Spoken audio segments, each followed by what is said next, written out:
ทำความเข้าใจเป็นเฉพาะไปนะครับมันไม่คล่องอะพี่มันฝืดการรายการกฎหมายเขาก็ต้องมาคุ้นเคยครับภาษากฎหมายครับครับขั้นอยู่บ่ได้มันก็อยู่ไปวันๆมันบ่ได้นะครับผมเพราะว่าชีวิตเขามันต้องเคลื่อนนะไม่ชีวิตเราก็อยู่ทีละวันนะพี่มันอยู่ทีละ2 วันมาได้เนี่ยใช่ครับแต่มันก็ต้องไปทีละวันนะครับไปทีละ2 วันก็ได้นะถ้ากฎหมายมันเปลี่ยนนะกฎหมายนี่มันทำได้สารพัดนะครับคุณเจริญศักดิ์อันนี้ผมว่าไปก็น้องส้มละ2 วันมันกฎหมายนี่มันสามารถเปลี่ยนทุกอย่างได้หมดนะเปลี่ยนทิศตะวันออกเป็นทิศตะวันตกก็ได้เปลี่ยนได้แต่มันไม่ใช่ความจริงพี่บอกแล้วไงบางทีมันสวนทางกับความจริงครับนี่ก็ต้องทำความเข้าใจกันด้วยนะครับคนเฮามันต้องเคลื่อนไหวเนาะถ้าอยู่นิ่งๆมันก็สิ้นสภาพแห่งการเคลื่อนไหวหายใจเข้าก็ต้องหายใจออกหายใจออกก็ต้องหายใจเข้าเพราะฉะนั้นการเรียนรู้ทุกสิ่งทุกอย่างที่มันเพิ่มเติมขึ้นมาในความคิดของเฮาก็ต้องก็จัดสรรระบบความคิดนะครับอย่างน้อยเนี่ยคือมันมีความโห่คือมันมีอย่างที่มันเท่าทันหู้เท่าทันเหตุการณ์พ่องผมก็ว่าโอเคนะครับเอาในเฟซบุ๊กก่อนในเพจเนาะครับเปิ้นถามกันว่าจะได้พ่องเดียวกันพอกันมีเหลือกับคุณเจริญซักเปิ้นถามเรื่องข่าวแดงเว้ยมีเดี๋ยวก่อนข่าวแดงกับมาคอดกะเขาคงโบกอย่างวินเนอร์อย่างนะขาวแดงไม่ใช่โรงเรียนพิริเหรอสีประจำโรงเรียนวะสีขาวแดงอำไพลองได้ตัวเองครับขาวแดงมันถามว่าขาวแดงที่ไว้ห้ามจอดนะพี่ที่เขาทาสีขาวแดงเอาไว้เคยหันนะมันจะมีขาวแดงเนี่ยเขาจะมีความรู้สึกว่าขาวแดงเนี่ยเป็นคือเขาหูกันเลยว่าห้ามจอดไม่ได้จอดไม่ได้มันจะมีขาวดำมีขาวเหลืองนี่จอดได้ชั่วคราวใช่เนาะแต่ขาวดำนี่ก็จอดได้แต่ขาวแดงเนี่ยห้ามจอดเลยจอดไม่ได้เลยทีนี้ขาวแดงนี่ห้ามจอดที่นี่ก็มีข้อสงสัยว่าขาวแดงเนี่ยเขาก็เคยเห็นว่ามันก็มีตามถนนหนทางเขาเห็นอยู่ในใกล้ซีเนี่ยใกล้อย่างของกจตาขอบเอาไว้ว่าเป็นขาวแดงบ่ให้รถจอดเนาะที่มันก็จะมีเห็นปีบางทีไปแจ้บริการในสถานที่ราชการอย่างต่างๆเนี่ยหรือบริษัทเอกชนเนี่ยบางทีเขาก็มีตาสีขาวแดงเอาไว้ในพื้นที่ของหน่วยงานราชการหรือบริษัทเอกชนเรานั่นด้วยเนี่ยแสดงว่าเขาก็ต้องสื่อสารว่าตรงนี้ห้ามจอดใช่แต่ก็ปีครับที่นี่ก็มีคนเขาสงสัยว่ายังถ้าขาวแดงตามถนนทั่วไปเนี่ยถ้าเขาไปจอดเนี่ยตำรวจมันก็จะมาดำเนินการว่าเขาทำผิดกฎจราจรใช่แต่ถ้าเกิดเป็นขาวแดงที่เขาตาสีเอาไว้ในสถานที่ราชการล่ะเหมือนตาไว้ในสวทเยอะปีถ้าสวทมีทาขาวแดงเอาไว้เนี่ยแล้วถ้าเกิดมีคนไปจอดรถเนี่ยเขาแจ้งตำรวจได้ก็ให้ตำรวจมาปรับได้ไหมเป็นอยู่ในสถานที่ราชการครับกับฝังไว้นะครับเนาะไว้ประดับอย่างก็แล้วแต่นะครับในความรู้สึกที่เขาเข้าใจนะครับตามกฎหมายแล้วเพิ่นถือว่าตามกฎหมายแล้วนะเพิ่นถือว่าห้ามจอดนะครับอันนี้คือโดยทั่วไปโดยทั่วไปนะครับที่นี่ถ้าเราบ้านเขาดูเขาจะเขาอยากจะตาของเขาได้เขามีสวนของเขาเนี่ยมันใหญ่มันมีหนตังเดียวนะครับมีหนตังมีถนนหลายสายสวนเขาจะตาสีขาวสีแดงได้ก็ได้ครับนะก็ได้ครับแล้วคนเข้าสวนคนเข้ามาในสวนเขาแล้วมาจอดขาวแดงของเขาจะห้องให้ตำรวจมาจับได้ก็อันนี้มันดูมันก็ได้นะก็ทำผิดกฎนะพี่ขาวแดงครับใช่ครับก็ได้นะแต่ตำรวจเป็นการยิ้มเนาะเป็นการยิ้มใส่เปิ้นจะบ่มาหรือเปล่าเบื้องอาจจะอยู่ในเปิ้นจะบ่มานะครับอยู่นอกพื้นที่ในความรับผิดชอบของกผมครับพี่บ่าวครับคือถ้าเป็นถนนที่เป็นสาธารณะนะครับถนนสาธารณะนี่ทางเจ้าพนักงานจราจรเปิ้นก็มีอำนาจเต็มนะครับที่จะไปดำเนินการใช้บังคับใครมาจอดก็ต้องผิดกฎจราจรอย่างเกินไปแต่ถ้าเป็นสาธารณะในสถานที่ราชการนี่กันหน้าเหมือนกันเพราะก็มีผู้มาติดต่อกันหน้าเหมือนกันก็เป็นการห้ามจอดเช่นกันจะผิดกฎจราจรหรือไม่ก็ขึ้นอยู่กับดุลพินิจของผู้บริหารสถานที่ราชการนั่นนะครับหรือผู้ได้รับมอบหมายอำนาจอยู่ตรงนี้ครับต้องไปล่องทุกกล่าวโทษ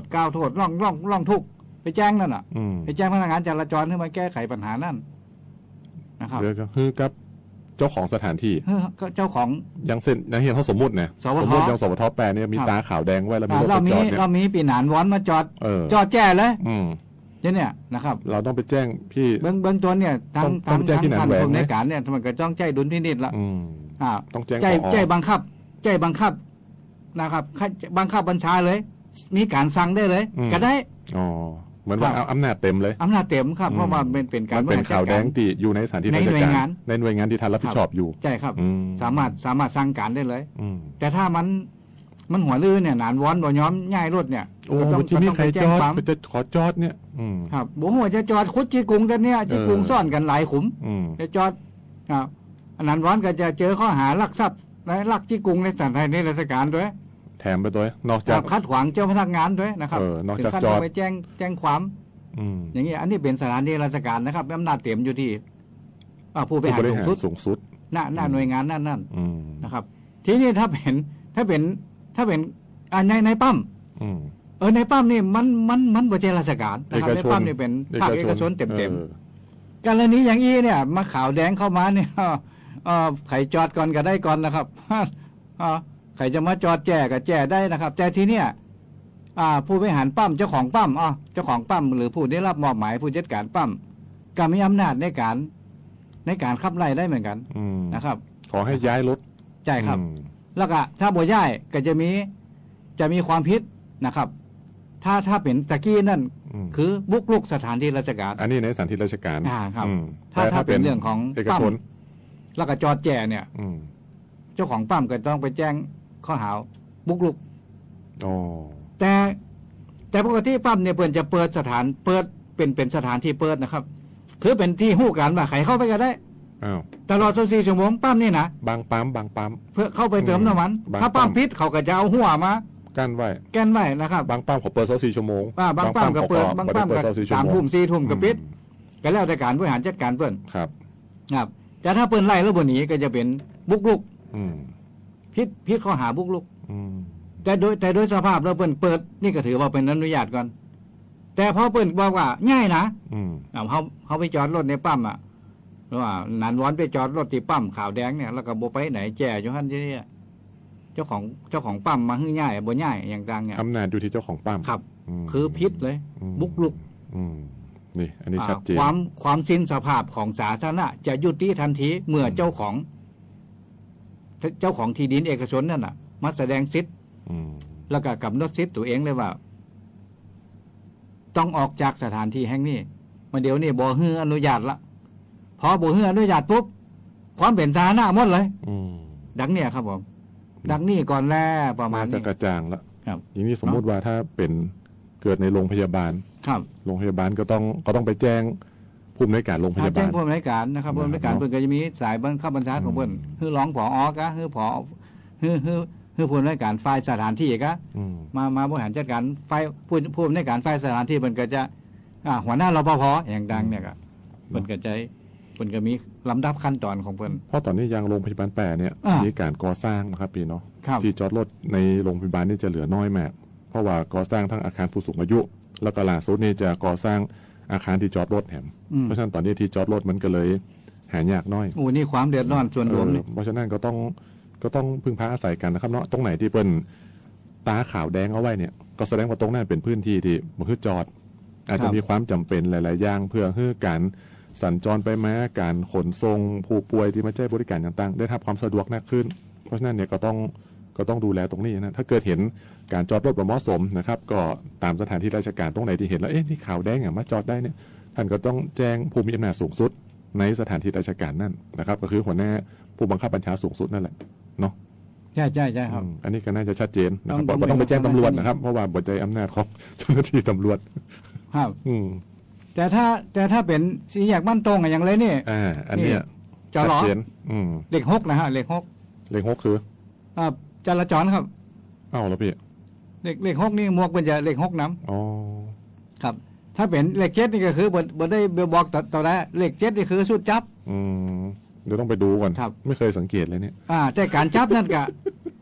ถ้าบ่มีอันผลถ้าบ่มีนายละม่อมไปด้วยก็จับได้ยากเหมือนกัน เพราะส่วนมากจะจับโดยละม่อม มันจะต้องมีอันตำรวจจือละม่อมไปด้วย ถ้าจับบ่ได้เนี่ย แสดงว่าตามระเบียบ หนีไปตามระเบียบ ก็หนีไปตามระเบียบครับ ระเบียบไหนพวก อันนี้กับเนี่ยครับก็ว่ากันไปตามภาษาของเขาเนี่ยเนาะกฎหมายของเขาอันนี้ก็คำถามแรกผ่านไป อันนี้เปิ่นถามว่าหลักฐานอันควรเชื่อได้โอ้ท่านผู้ฟังครับ ผมว่าเอาเฉพาะหลักฐานบ่ได้ที่เขาเคยอู้กันเนี่ยมันกับมันก็น่าจะโอเคแล้วนะถามว่าหลักฐานอันควรเชื่อได้คุณอย่างนั้นซะเข้าใจว่าจะหลักฐานอันควรเชื่อได้หลักฐานอันควรเชื่อได้ก็มีความน่าเชื่อถือไงพี่มีความน่าเชื่อมีน้ำหนักก็ได้นะผมว่าครับแล้วมีท่านผู้ฟังเป็นกระถามว่าหลักฐานอันควรเชื่อได้ มีกฎหมายไหนที่ใช่บังคับได้มีกฎหมายใช่บังคับหรือว่าบังคับมาแล้วหรือไม่เพิ่นถามหมายความว่าจะได้พี่หลักฐานอันควรเชื่อได้นะครับหลักฐานอันควรเชื่อได้เคยมีผลบังคับหรือถูกบังคับ หรือมีหน่วยงานที่บังคับมาแล้ว มีสภาพการบังคับจริงหรือไม่เคยมีนะครับถ้าถามมาที่ผมปิ้งขึ้นมาเลยครับเคยมีครับเช่นคือใช่ในเรื่องของการจัดตั้งการเลือกตั้งครับกกตเนี่ยเขาแจ้หลักฐานอันควรเชื่อได้ว่าเนี่ยนั่นซะคือบ่ต้องแจมแจ้งแดงแจ๋นะคือมันมีมูลเนี่ยแต่มันอาจจะยังไม่ถึงกับชัด 100% นะครับครับพ่ออย่างครับท่านผู้ฟังเพราะว่ากฎหมายบางอย่างเนี่ยเปิ่นฮื้อเป็นดุลพินิจของผู้มีอำนาจในการบริหารจัดการแล้วก็เชื่อหรือว่าตัดสินหรือว่าแจ้สิทธิอำนาจในการไปทางไหนนะเขาจะว่าชี้ก็บ่ใจจะว่าคือแจ้อำนาจฮื้อความเห็นไปทางใดนะครับครับกฎหมายนี่เขาก็ต้องยอมรับว่ามันเป็นเพื่อความผาสุกของส่วนรวมนะครับส่วนรวมมันมีสภาพบังคับแล้วก็ฮื้ออำนาจในการผู้ที่มีอำนาจชี้ขาดอาจจะได้รับการแต่งตั้งหรือว่าอาจจะได้รับการเลือกตั้งอันนั้นก็เป็นวิธีการในการที่มาของผู้มีอำนาจก็เป็นเรื่องของการบริหารจัดการอำนาจตรงนั้นนะครับจริงๆแล้วเนี่ยหลักฐานอันคนเชื่อได้ว่าเนี่ยมันบ่ได้ยินมาเหมือนนะคุณเจริญศักดิ์มันบ่ได้ยินมาเหมือนนะได้ยินชัดๆเลยแล้วก็ได้ยินมันเลยสมัยนั้นน่ะท่านยุวราชกมลเวทท่านโทษครับคือโอปีเหมือนแล้วค่ะคุณเจริญศักดิ์ปี4445อย่างพุ่นแล้วค่ะประมาณพุ่นน่ะนะครับก็หลังจากนั้นมากับบ่ได้มีการบังคับใช้ตรงนี้นะครับอันคนเชื่อได้ว่าเนี่ยแฟนรายการนี่ผมว่าน่ารุ่นเกษียณทั้งนั้นโหนั่นแหละแฟนรายการเขาเนาะส่วนใหญ่จะเป็นรุ่นใหญ่แล้วนะครับก็เป็นหลักฐานที่เชื่อได้ว่ามีความจริงอยู่นะครับแต่บ่ถึง 100% เต็มครับซึ่งต่างจากคดีอาญาอย่างเช่นคดีแอมเซียไนเนี่ยบางคดีศาลก็ยกฟ้องเพราะว่ายังมีความน่าสงสัยอยู่ว่านางแอมเนี่ยบ่ได้ฆ่ายังมีเหตุสงสัยอยู่นี่นะแต่ถ้าคดีแอมเนี่ยมาใช่หลักฐานอันคนเชื่อได้ว่านะไปตั้งแต่ต้น15คดีเนี่ยผมบ่ปอเนี่ยจำคุกหรือว่าประหารทุกคดีอ่ะถ้าอันคนเชื่อได้ว่ามาใจกับกฎหมายอาญานะครับมันจริงๆเนี่ยกฎหมายเลือกตั้งเป็นกฎหมายอาญาไม่ใช่ครับมันเป็นกฎหมายเฉพาะครับมันจะมีทั้งโทษปรับถ้าการเลือกตั้งเป็นโมฆะถ้าคนใดทำเพื่อการเลือกตั้งมันโมฆะถ้าคนใดทำเพื่อการเลือกตั้งมันล่มไปเพราะไปซื้อเสียงเพราะไปมีใบแดงใบก็ต้องจ่ายค่าเลือกตั้งก็เป็นเรื่องของทางแพ่งคุณเจริญศักดิ์ก็เนาะถ้าใครทำบดีนักก็มีโทษจำคุกได้เหมือนกันก็จะเหมือนครับที่ผู้ที่ผมมีคุณสมบัติหัวตัวเองขาดคุณสมบัติในการลงสมัครเลยไปลงสมัครนะจนได้รับเลือกตั้งเรียบร้อยหมดแล้วสุดท้ายเนี่ยการเลือกตั้งนั้นก็ต้องเป็นโมฆะไปแล้วก็ต้องที่สำคัญคืออย่างต้องชดใช้ค่าใช้จ่ายที่ใช้ในการจัดการเลือกตั้งด้วยนี่ไงต้องชดใช้ใช่แล้วครับต้องชดใช้นะครับต้องชดใช้ก็มีแฟนแรกครับในการสงสัยว่ากรณีที่ศาลพิพากษาแล้วนะครับคือชดใช้แล้วบ่มีเงินชดใช้รู้จะมีโทษจำคุกแทนได้หรือไม่อันนี้คนละอันกันนะครับครับคือทางอาญาเนี่ยทางกฎหมายเลยดีกว่ากฎหมายเนี่ยมันจะมีทั้งโทษจำคุกและโทษปรับครับทั้งจำและปรับครับรีบทรัพย์สินนี่ มันมีหลายอย่างนะคุณเจริญทรัพย์ครับ ลิฟทรัพย์สินนี่เหมือนยึดทรัพย์ไหมพี่ อ่า ยุ่งยากเหมือนกั เนี่ย ปวดหัว เอามาไขหัวกันก่อนนะครับเนาะ เพราะบางทีได้ยินว่ายึดทรัพย์อะกับลิฟทรัพย์เนี่ยอัน จ เดียว ริง กัน ๆ หรื เนี่ อย เปล่า มันมีสภาพเหมือนกันนะ เออ นะครับเขาจะไปกรุงเทพก็ได้ ครับ ก็ไปบางกอกก็ได้ ก็ได้ ครับ อืม ก็ถามว่ากรุงเทพกับบางกอกอันเดียวกันก็ แบงคอก มันเป็นแบงคอกแฮมไปกันไงเลยครับ มันก็ เนี่ยลิฟทรัพย์ยึดทรัพย์ ครับ เพราะฉะ แล้ว นั้น แล้วแต่การใช้ อืม ในเหตุการณ์แต่ละอย่าง อืม นะครับ แต่การลักษณะคือลักษณะเดียวกัน ลักษณะเดียวกัน เอาที่เนี่ยการจะไป ครับ บ่มีเงินชดใช้ค่าเสียหายเนี่ยจะไปจำคุกแทนเนี่ย มันจะได้กรณีไหนพี่ อยู่ที่ศาลนะครับ ซึ่งผู้เป็นผู้มีอำนาจในการจัดการทางกฎหมายฮือยุติ อืม ศาลจะฮือยุติไปทางใดเช่นจำคุก ก็คือจำคุกนะครับ จำคุกต้องจำคุกเลยเนี่ย จะไป ไม่ใช่ว่าจะไปเอาเขาเป็นปรับแทนได้ไหม ใช่จำคุก1 ปีผมปรับให้ปรับ100,000แล้วกันผมขอจำคุกแค่6 เดือนบ่ได้ ครับ อืม มันแล้วแต่การบริหารจัดการของฝ่ายราชทัณฑ์ไปกะอันนั้นก็ไปว่ากันไป อืม นะครับ ถ้าผิดถูกก็แล้วแต่ก็อยังที่เป็นข่าวกันมาเขากะ คือเขาก็มี ครับ ระเบียบของราชทัณฑ์แห่งต่างหาก ใช่ ออกไปเนาะใน ใช่ วิธีปฏิบัติข ครั อง บ เขาอะกฎระเบียบต่างๆ แล้วมาเดียวกันมีการทกเถียงกันแถมว่า อืม ควรจะแก้ไขหรือไม่บางครั้งเนี่ยศาลพิพากษาไปปุ๊บ อืม ราชทัณฑ์ก็เอาไปลดแลกแจกแถมมันอย่างก็แล้วแต่นะครับ อะไรพี่เอาไปขายลดแลกแจกแถม ก็เป็นไปลักษณะที่ว่า หมายความว่าราชทัณฑ์เพิ่นก็เอาไปจัดเป็นนักโทษชั้นเยี่ยมนักโทษชั้นดีนักโทษชั้นเลว มี นั พั ก ก โทษ โทษมีอย่างบนเนี่ยอันเนี้ย ครับ ตรงนี้คือตรงนี้บ่ได้เกี่ยวกับ บ่ได้เกี่ยวกับ รื่องของ การ ในส่วนของการพิพากษาทางคดี บ่เกี่ยวกันเลย นั่นคือมันหลังจากที่ ครับ พิพากษาไปแล้ว คือจำคุกก็คือจำคุก ศาลตัดสิน ครับ เท่าอี แต่ถ้าศาลพิพากษาว่าจำคุกครับ2 ปีปรับ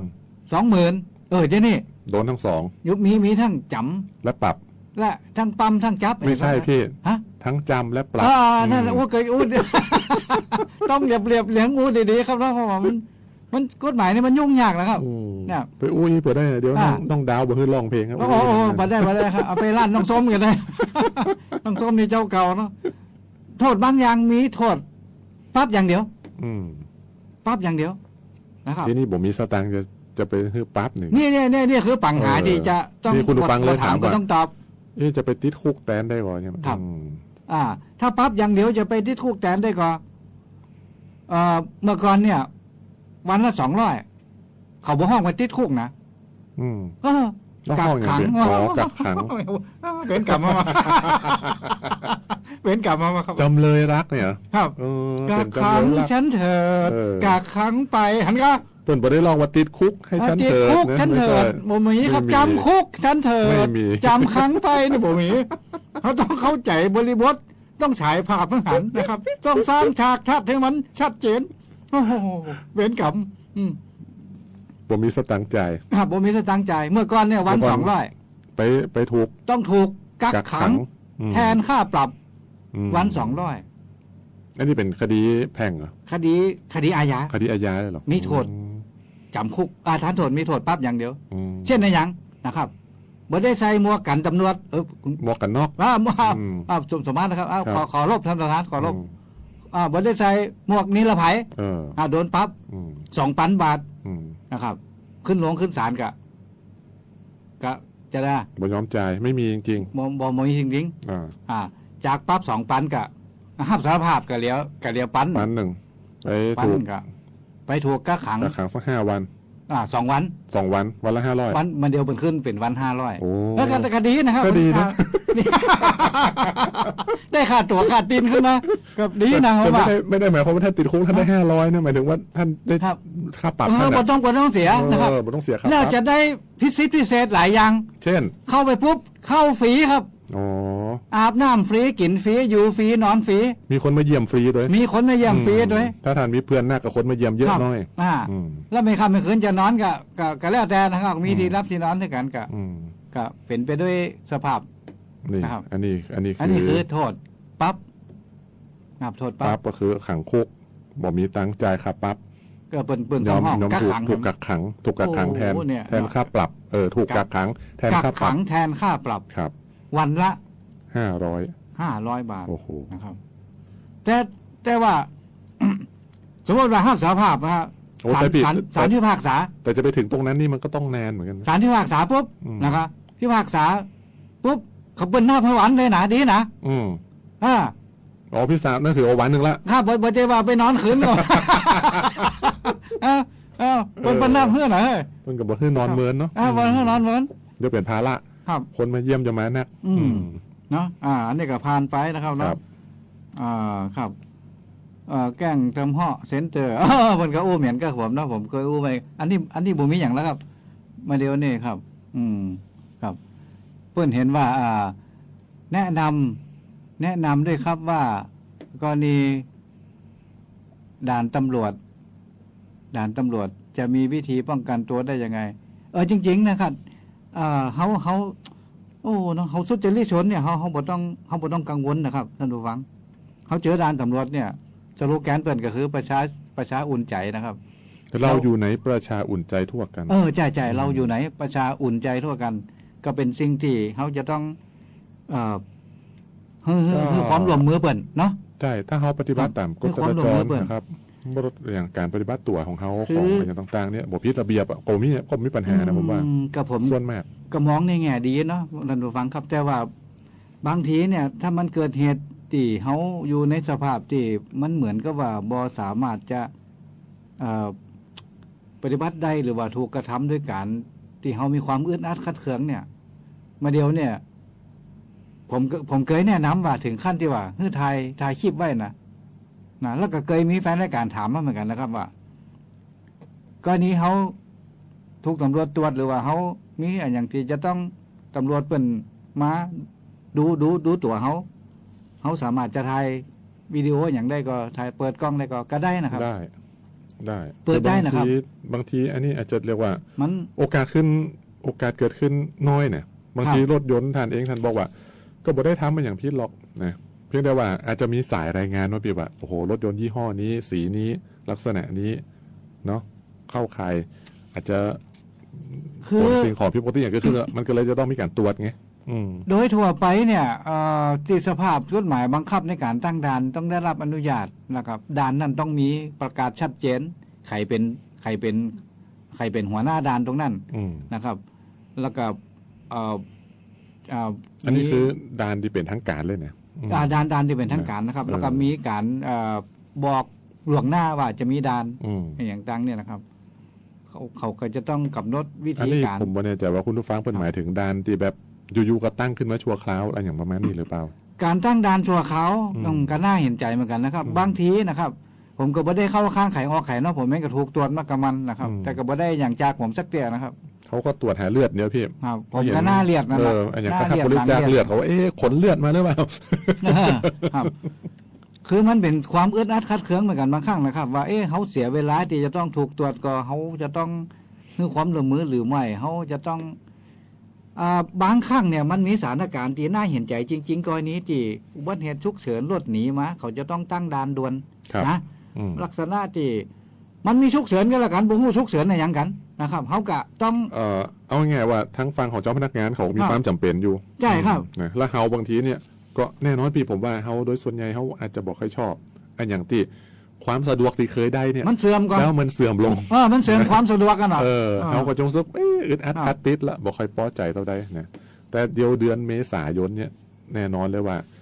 ด่านโดยเฉพาะช่วงเทศกาลวันหยุดยาวสงกรานต์เนี่ยก็ต้องมีด่านเกิดขึ้นเยอะแยะมากมายอยู่ดีก็เป็นการว่าความสะดวกเพื่อการผู้ที่สัญจรไปมานั่นแหละนะครับแล้วก็อย่าลืมว่าเจ้าพนักงานที่เปิดตั้งด่านเนี่ยหลายท่านมันก็เสียสละนะที่ต้องมาทำงานตรงนี้เนี่ยเขาก็ต้องเอาใจเขามาใส่ใจเขาเนาะมันน่าเห็นใจกันทั้งหมดนะครับ ครับเอาเป็นว่าถ้าเขาสุจริตชนเนี่ยเขาบ่ต้องกลัวอย่างนั้นครับถ้าทะเบียนเขาขาดก็ประกันเขาขาดก็เขากระใจเขาต้องกล้าเผชิญความจริงอย่างถูกต้องนะครับเขาใจรักอธิบายเขาใจรักความเห็นใจเขาใจเหตุใจผลให้เปิ่นได้ครับแต่ถ้าบางทีเขาใจรักความจริงนะพี่แต่ถ้าเปิ่นคิดว่าเปิ่นเฮาพิษให้ได้เจ้าเขาเลี้ยงให้ได้ก็มันก็ช่วยบ่ได้ครับก็บ่ฮู้อย่างนี้จะได้ครับนะแต่ทีนี้ถ้าเขาขอแล้วมันบ่ได้ก็คือบ่ได้เขาก็เนี่ยจะได้ถ้าเราผิดจริงก็ต้องยอมรับผิดผมมองที่กันแล้วยอมรับผิดนะครับเสียค่าปรับก็เสียกันไปก็กันนั่นนะครับเนาะก็อันนี้เป็นถ้าเราไม่เสียค่าปรับจราจรแล้ว จะถูกดำเนินการอย่างไรครับ อันนี้ถามเจ้าอี้นะครับ ผมก็ตอบไปหลายปีแล้วการที่บไปเสียค่าปรับจราจรเนี่ยเขาจะต้องถูกดำเนินคดีนะครับ ถูกดำเนินคดีเรื่องมันก็จะต้องขึ้นสู่ศาลครับ ถึงศาลแล้วแน่นอนครับเขาก็ต้องให้การรับสารภาพแต่ข้อดีก็คือเขาจะเสียค่าซาปรับเกินเดียวนะครับดีบดีนะรางวัลนำจับกับบ่ได้ตัวครับมันก็มีอันอย่างวิธีอย่างของเขานะครับก็ถ้าหากว่าสั่งฟ้องจ้าไปเกิน1 ปีเนี่ยคดีก็หมดอายุความนะครับ ถ้าประชาชนบ่ไปปรับกันที่โรงพักนะคุณเจริญศักดิ์ยุ่งเหมือนกันนะหมื่นคนแสนคนบ่ยอมให้ตำรวจปรับที่โรงพักนะคดีขึ้นศาลเนี่ยโอ้โหไปถึงศาลกับสารภาพกับรถเดี๋ยวเกินเดียวเนี่ยมันก็แล้วก็รางวัลนำจับก็บ่ได้ตัวอย่าง ผมว่าบางทีนี่ก็จะยุ่งเอายุ่งมาให้บางทีนี่แล้วนะเขาบ่ต้องยุ่งนักครับเอาเขาบอกให้บางทีของเขาเนี่ยครับผมทำผิดก็เสียค่าปรับแค่นั้นแหละเสียค่าปรับนะครับคือเขาบอกคิดอย่างนักครับท่านผู้ฟังใช่ถ้าเราผิดอ่ะคือมันหมวกกันน็อกมากันบอกกี่บาทนะต่อภาษีปีกับรถเคียงกับ100นึงแล้วก็ประกันกับ300-400 บาทเนาะรถเคียงครับแล้วปีนึงเขาใช้จ่ายเงินที่เขาคิดว่ามันไปลุยสุรายอย่างอื่นเนี่ยมันหนักกว่านี้นะคุณเจริญศักดิ์ผมว่านะครับแค่ไปร้องคาราโอเกะกับปีเองตัวใดคุณเจริญศักดิ์ว่าโอ้ยกินกาแฟวันละ70 บาทนี่เดือนเท่าไหร่แล้วพี่อาเซปโซมันแก้วตัวใดมาเดียวเอสเปรสโซ่แล้วก็ข้าวอย่างเอสเปรสโซ่โลลาโดแฮมแก้วตัวใดชิซูก้าแฮมโนบิตะฮะมันแก้วตัวใด70บางอย่างเป็น100มันทำผิดก็ต้องรับผิดเท่านั้นเองอันนี้ปัญหาเรื่องผู้รับเหมาที่งานที่ศูนย์ราชการแปรอันนี้ผมว่าใครไปยุ่งครับแล้วไม่ยุ่งแล้วพี่แล้วแต่เพื่อนครับพี่ไม่ได้ไปทำงานที่นั่นหรอผมก็รุ่นอยู่เนี่ยศูนย์ราชการนะอยู่ในโคมันครับสมมาตรบ่ได้สง่างามเหมือนจังหวัดบางจังหวัดผมไปอยู่ในถนน4 เลนสง่างามภูมิฐานสง่างามของเขาอยู่ในโคมันเดี๋ยวมันก็สง่างามพี่มันเหมือนกับยกตัวอย่างมหาวิทยาลัยพะเยาเมื่อก่อนมันก็อยู่ในปะโคแหละที่นี่มันก็สง่างามมันมีชุมชนมีการทำให้มันเกิดความเจริญเขาก็รอถึงตรงนั้นงามกันงามครับผู้รับเหมาหนีไปกับมันก็ไปเมาเรากันว่านะครับมันก็แล้วแต่มันอาจจะกัวยุบก็ได้คุณเจริญศักดิ์เพราะมันไปบริษัทเดียวกันที่ซึกสตงก็ข่าวมาประจานเหมือนกันนะไม่รู้อันนี้ผมก็ไม่รู้อันนี้ก็แล้วแต่เขาเนาะอาจจะเป็นชื่อไปยุ่งก็เปิดแล้วครับเนาะเป็นเครือข่ายกันอันนี้เป็นการกำหนดราคาน้ำมันอันนี้ลึกลับครับผมบ่จีมีความรู้นักนะครับจริงๆกับแปะไว้เหมือนกันนะครับเอาเจนี่คนเจริญศักดิ์ครับแฟนรายการที่เคารพครับกฎหมายเนี่ยมีไม่เผื่ออย่างครับมีไว้สภาพบังคับเพื่อกระจายจ่ายแจกโภคทรัพย์ที่มีอยู่ในทรัพยากรที่มีอยู่ในชาติเนี่ยให้มันสมดุลให้มันเป็นธรรมกับคนในชาตินี่คือสภาพบังคับแห่งกฎหมายนะครับหลายประเทศเนี่ยเขาใจเฉลี่ยในความมั่งมีสีสุขเนี่ยด้วยการคนที่มีเงินเป็นหมื่นล้านแสนล้านเนี่ยถ้าเกิดมรณกรรมขึ้นมาตายขึ้นมาเนี่ยจะต้องเสียภาษีมรดกเยอะมากเลยนะครับมีทรัพย์อยู่10,000 ล้านต้องเสียภาษีมรดก 5,000 ล้านเสียให้ใครครับเสียให้กับสังคมนี่บางประเทศขอบังคับใช้กันที่นะครับเพราะอย่างครับมันเกิดมามันบ่เต่ากันนะคุณเจริญศักดิ์เขาอู้กันมันไปแล้วสัปดาห์ที่แล้วก็อู้ไปแล้วมันลำบากอยู่นะครับเรื่องของน้ำมันเนี่ยมันเป็นเรื่องของผู้ไม่น่าสูงสุดเนี่ยเปิ้นสามารถที่จะออกกฎหมายพิเศษฉุกเฉินนะครับสามารถใช้การตรวจสอบการกำกับดูแลการบังคับมีสภาพบังคับเด็ดขาดเด็ดขาดได้แต่ท่านได้ใช้อำนาจนี่หรือไม่ที่ประชาชนมอบให้อันนี้ก็เป็นเรื่องของผู้ใช้กฎหมายเนาะเขาเป็นผู้ปฏิบัตินะครับแล้วก็เรื่องของพลังงานนี่เขาเป็นผู้ปฏิบัติตอนนี้ผมอยากให้ดูภาพใหญ่ๆนะครับอยากให้ดูเลยว่าตอนนี้ความเดือดร้อนเนี่ยมันจะแค่ประเทศไทยเนี่ยมันเป็นทุกประเทศตอนนี้มันเป็นประเทศสภาพของโลกสงครามทุกประเทศตอนนี้เป็นสงครามโลกนะครับราคาพลังงานโลกนี่ประสบปัญหาสงครามสูงมากนะครับถ้าเทียบในอาเซียนเนี่ย ของเราเนี่ยยังถือว่าถูกกว่าลาวถูกกว่ากัมพูชานะถูกกว่าลาวเนี่ยผมยังแปลกใจเลยเพราะว่าลาวเนี่ยค่าของชีพเป็นต่ำกว่าเขาอะแต่น้ำมันเป็นแพงกว่าเขานะหรือไม่ได้สิงคโปร์เนี่ยไม่ต้องอู้ถึงเพราะว่าเขาค่าของชีพสูง เขาค่าของชีพสูง อันนี้คือในอาเซียนแต่ตอนนี้ดูแม้แต่ในประเทศญี่ปุ่นนะครับในออสเตรเลียแม้แต่ในสหรัฐอเมริกาเองตอนนี้เนี่ยบางรัฐเนี่ยก็มีน้ำมันเหมือนกันนะเขาก็ขาดน้ำมันเหมือนกันก็ประหลาดเหมือนกันมันเกิดอะไรอย่างขึ้นนะครับการทำสงครามในครั้งนี้มันมีความแตกต่างจากสงครามอื่นๆตรงที่ว่าในการต่อสู้กันเนี่ยกลายเป็นการไปทำลายเรื่องของทรัพยากรทางพลังงานนะบอกว่าจะเป็นโรงกลั่นน้ำมันบ่อน้ำมันบ่อก๊าซแล้วการที่ไปทำลักษณะแบบนี้ไปทำลายบอกว่าไฟไหนก็ไฟไหนเนี่ยนะไปทำลายกันต่างคนต่างทำลายของฝ่ายตรงข้ามเนี่ยมันจะกลายเป็นว่าราคาพลังงานทั้งโลกเนี่ยมันจะสูงขึ้นเพราะแหล่งพลังงานที่เคยมีอยู่เนี่ยมันเสียหายไปมันบ่สามารถผลิตน้ำมันส่งป้อนคนทั้งโลกได้เหมือนปกตินี่คือสิ่งที่มันกำลังเกิดขึ้นในขณะนี้นะครับที่มันกำลังเกิดขึ้นในขณะนี้เพราะฉะนั้นเนี่ยผมถึงอู้ไว้ตั้งแต่สัปดาห์ที่แล้วว่ามันเหมือนจะว่าเขาจะต้องหาทางคือพลังงานมันมีเต่าเดิมเขาใจได้โดยที่ความสะดวกของเราเนี่ยมันไม่ลดลงเนี่ยมันเปลี่ยนไปบ่ได้นะครับยิ่งเราเห็นในเรื่องของสงครามที่ต่างฝ่ายต่างบ่ยอมกันเนี่ยอันนี้เขายิ่งต้องรัดเข็มขัดตัวเองมันใช่ครับมันมีสภาพแห่งต้องยอมรับความจริงมันคือความจริงมันเป็นจี้ใช่เพราะว่ามันเป็นปัญหาของทั้งโลกและตอนนี้เองเนี่ยถามว่าความเดือดร้อนที่เกิดขึ้นเนี่ยบอกว่าในประเทศไทยหรือประเทศไหนๆเนี่ยทุกคนก็หันไปมองที่เรื่องของสงครามนะครับและหันไปมองที่เรื่องของกลุ่มของผู้ฆ่าพลังงานโดยเฉพาะผู้ฆ่าพลังงานระดับโลกตอนนี้มันมีความผันผวนหลายอย่างในการไปกวาดซื้อพลังงานน้ำมันก๊าซต่างๆเนี่ยทำให้มันเกิดความผันผวนทางราคาเนี่ย สูงมากนะครับสูงมากแล้วเฮาเองเนี่ยก็จะได้รับผลกระทบจากสิ่งเหล่านี้ซึ่งถามว่ามันทำไมมันถึงเป็นแบบนี้ก็นี่เมื่อเขาเป็นพ่อค้าพี่เขาเป็นนักธุรกิจพ่อค้านักธุรกิจเปิ้นก็ต้องแสวงหากำไรกับบ่ฮู้จังจะได้แล้วบางทีเนี่ยมันก็เป็นการแสวงหากำไรที่อยู่บนความเดือดร้อนของประชาชนทั้งโลกอันนี้ก็เป็นความลำบากอยากแค้นใจเหมือนกันว่ามันจะได้นะครับแต่สิ่งที่มันเกิดขึ้นในประเทศไทยเนี่ยแน่นอนว่าเขาก็อยากจะให้รัฐบาลเนี่ยบริหารจัดการนะครับให้พลังงานเนี่ย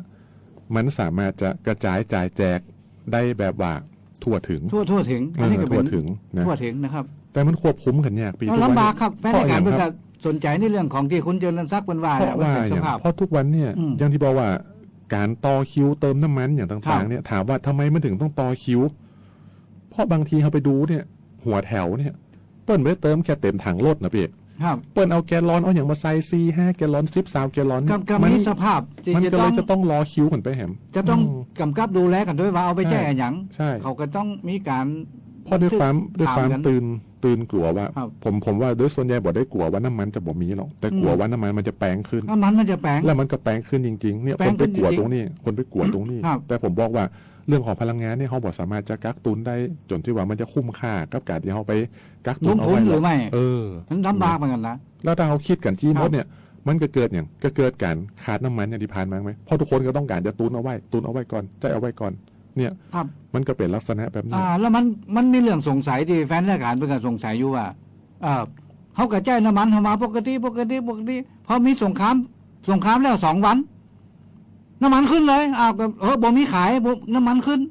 ไหนว่ามีสำรองอยู่เป็น100 วันอันนี้ก็เป็นเรื่องของการบริหารจัดการนะครับใครจะเชื่อถือบ่เชื่อถือกันแล้วแต่ผมบอกแล้วไงว่ามันลึกลับมันเป็นเรื่องของธุรกิจพลังงานมันลึกลับครับท่านผู้ฟังครับท่านครับธุรกิจพลังงานเนี่ยก็เขาได้มอบอำนาจให้ตัวแทนไปจัดการบริหารนะครับจริงๆแล้วในการกระจายจ่ายแจกแล้วแหมย่างหนึ่งที่มันเป็นปัญหามาเมินละแต่เวลาที่ราคาน้ำมันมันถูกเนี่ยเขาบ่สนใจกันก็คือเรื่องของโครงสร้างราคาพลังงานของประเทศไทยนะนี่ก็เพี้ยน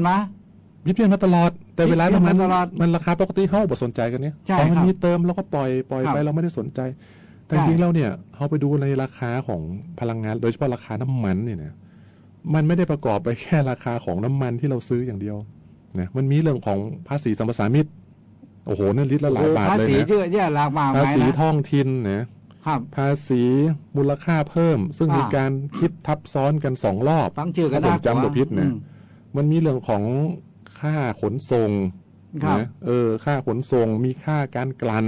ค่าการตลาดแถม โอ้โหมันเยอะแยะใช่ค่าการตลาดแถม โอ้ เยอะแยะมากมาย เป็นด้วยการกลไกทางการตลาดงงไปหมดนะครับ แล้วตรงเนี้ยมัน ครับ เป็นมาเมินแล้วนะครับ มันเป็นมานานแล้ว แล้วสิ่ง อ่า ดีมีคนเสนอตอนนี้คือว่าเรื่องของภาษีสัมปทานมิตรเนี่ยจริง ๆ แล้วรัฐบาลมีอำนาจนะครับในการที่จะลดการจัดเก็บภาษีสัมปทานมิตรก็ได้นะครับ เพื่อเป็นการบรรเทาความเดือดร้อนในลักษณะที่ตอนนี้ราคาพลังงานราคาน้ำมันเนี่ยมันสูงขึ้น แต่ตรงเนี้ยก็ต้องรอดูครับว่าเพราะอย่างที่บอกว่า คือมันไม่ใช่น้ำมันของรัฐบาล 100%พี่เข้าใจป่ะ ใช่ใช่ ถ้ามัน ใช่ เป็น ใช่ ถ้าเกิดว่าบริษัทน้ำมันเป็นของรัฐบาล 100%เนี่ยโอ้โหอันเนี้ยจะสามารถยืนเป็นกำแพงในการควบคุมเพดานราคาน้ำมันได้อย่างแข็งแรง แต่ตอนเนี้ยมันมีการแปรรูปมีการแบ่งเป็นเอกชนเกินผสมรัฐบาลเกินอย่างก็ตามแต่เด้อตรงนี้เนี่ยมันทำให้ไม่สามารถจะยืนเป็นกำแพงเพดานราคาพลังงานได้ ต้องรอการแก้ไขของภาครัฐต่อไป แล้วตรงนี้เนี่ยมัน ครับ บ่ใช่แบบเพิ่งเกิดขึ้น มันเป็นมาหลาย10 ปีแล้ว ครับ คือผมเนี่ยบ่อยากจะอู้เรื่องนี้แล้วเพราะว่ามันปล่อยมาจนมันแก้ไม่ได้แล้วอื มันลำบากที่จะเข้าใจแล้วครับก็คอยดูเนาะคอยดูว่าตัวแทนของเขานี่จะแก้ปัญ คือ หา ตอนนี้ผม ะ แนะ ครับ นำอย่างเดียวว่าทุกคนประหยัดไอ้อย่างใดเนี่ยป ใช่ ระหยัด ครับ เลยตอนนี้เนี่ยประหยัดเลยค่าไฟค่าน้ำค่ากินค่าใจเนี่ยประหยัดตรงไหนได้ ขอ ตรงไหนบ่จำเป็นเนี่ยประห ข ยัด อ ได้เลย เอาความจริงนะครับ เพ ค ราะ วาม ตอน จริง นี้ มาบอกให้พ่อแม่พี่น้องประชาชนให้ประหยัดกัน สถานการณ์ของสงครามเนี่ยมันดูแล้วมันยืดเยื้อ ความจริงที่เกิดขึ้นเนี่ยประชาชนก็อยากจะทราบอยากจะหู้ว่าเกินอย่างนั้นขึ้นครับ ถ้ารัฐสามารถนำเอาความหู้นำเอาความจริงมาบอกให้ประชาชน สภาพการบังคับ สภาพความจริงประชาชนก็จะรับได้ พี่ประชาชนก็ต้องแสวงหาความรู้เองด้วย ใช่ครับ ทุกวันนี้ข้อมูลข่าวสารเนี่ยเขาบอกต้องกลัวเลยเนี่ยข่าวต่างประเทศที่ไม่เป็นภาษาอย่างกระจังเถอะทุกวันนี้มี Google Translate ที่เราสามารถแปลเป็นไทยได้หมดเขาบอกต้องไปสนใจสำนักข่าวไทยสำนักอะไรอย่างก็ได้เลย อ่านโดยตรงจากต่างประเทศก็รู้ว่ามันเกิดอะไรขึ้นบ้าง ใช่อันนั้น ความ ก็ป็ เดือดร้อนของ ที่ยี่ยม ต่างประเทศ หนทางหนึ่ง เขาเดือดร้อนต่างๆเนี่ย ครับ เขาจะได้หู้เท่าทันว่าเฮ้ยมันเหมือนจะประเทศไทยอย่างเดียวเว้ยที่อื่นเขานักกว่าเขาก็มีเว้ยนี่คือสิ่งที่เขาจะต้องสร้างความเป็นพลเมืองในตัวเองอ่ะอย่าเป็นคนที่รอคนอื่นมาป้อนความหู้เฮ้ยต้องแสวงหาความหู้ด้วยตัวเอง ผม ครับ เชื่อว่าทุกคนตอนนี้เข้าถึงอินเทอร์เน็ตได้โอ้โหมันมาก เขาสามารถ จนไ หาความรู้ได้ อย่าแต่เล่นแต่ TikTok อย่างเดียวนะครับหาความรู้จากข้อมูลข่าวสารอื่นๆบ้าง เนี่ยก็จะช่วยได้นะครับ ก็ฝากกันเอาไว้กันแล้วกัน เขาก็รอเนาะรอว่าความจริงภาครัฐเนี่ยเปิ่นจะเปิดเผยขึ้นมาเนี่ย มันจะทำให้เขาเนี่ยยอมรับสภาพได้ แต่ถ้าภาครัฐ ไม่ต้องรอ เอา พี่ รีบ ผมบอกไม่ต้องรอ นะค คุ รั ณ บ หาเองได้เลย บอกผม คุณ ไม่ ต้องแข็งแรง ถ้า ด้วย หา ตั เอ ว ง เอง ยิ่งเจอ คุณต้องแข็งแรงด้วยตัวเอง ยิ่งเจอเขาจะเจียบ่เจียก็เรื่องของ ป เขา ระเทศที่ แหละ เขาอยู่รอดได้นี่ ครับ คือแข็งแรงด้วยตัวเองนะครับ ไม่ใช่ภาครัฐมา มัน อุ้มชูนะ เขา ผมบ ว่า อกไว้ มา ก่อนอืม เขาบ่เจียก็ได้เขาจะเจียก็ได้ก็อยู่ที่เขาตัวเองเนาะก็มันก็ต้องสู้กันหันปันกันหู้เจียครับ คนเขามันหู้คนเดียวมันก็ต้องแบ่งกันหู้ไปแบ่งกันครับ สำหรับวันนี้ เนาะครับมันก็ยุ่งยากที่เนี่ยทั้งด้านกฎหมายนะการบังคับใช้ก็ดีบ่บังคับใช้ก็ดีการหู้หันทันการหู้เท่าทันบ่เท่าทันก็แล้วแต่นะครับครับสำหรับวันนี้นะครับกับผมทนายชาตรีครับ ผมเจริญศักดิ์สุขสมบูรณ์ครับ กราบลาไปก่อนนะครับ สวัสดีครับ รายการวิทยุคนเมืองแพร่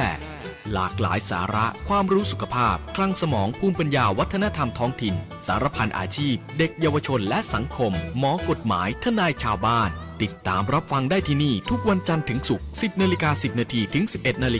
ทางสถานีวิทยุกระจายเสียงแห่งประเทศไทยจังหวัดแพร่ FM 91 เมกะเฮิรตซ์ วิทยุคนเมืองแพร่